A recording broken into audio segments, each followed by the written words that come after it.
আহ আহ আহ আহ তো গাইস, পশু পাখিকে 10 টাকা 20 টাকা খাও, এটাই বলতে চাই। সমাজটা ভালো থাকবে পশু পাখিকে খাওয়ালে। যারা অসহায় পাগল বলতে পারে না খিদে পেয়েছে, সেই সব পাগল লোককে হোটেল থেকে 1 প্লেট খাবার নিয়ে যেয়ে খাওয়ান, এটাই বলতে চাই।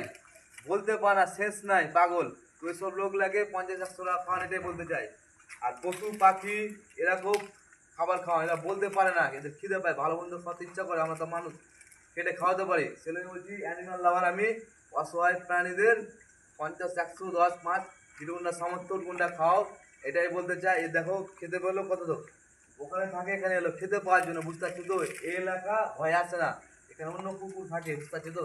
কিন্তু খিদের জ্বালা আমি ডাকলাম চলে এলো, এখন এই কুকুর আসবে, ঝগড়া হবে, তাড়াতে হবে। সেই জন্য বলছি গাইস, অসহায় পশু পাখিদের 5-10 টাকার খাবার খাওয়ান, সমাজটা ভালো থাকবে। আর যারা পাগল রাস্তাতে থাকে বলতে পারে না খিদে পেয়েছে, সেন্স নাই, ওই সব লোকগুলাকে 1 প্লেট সবজি ভাত খাওয়ান, 50 টাকা যাবে। তুমি ভালো কাজ করবা তো তোমার ভালো হবে, এটাই বলতে চাই।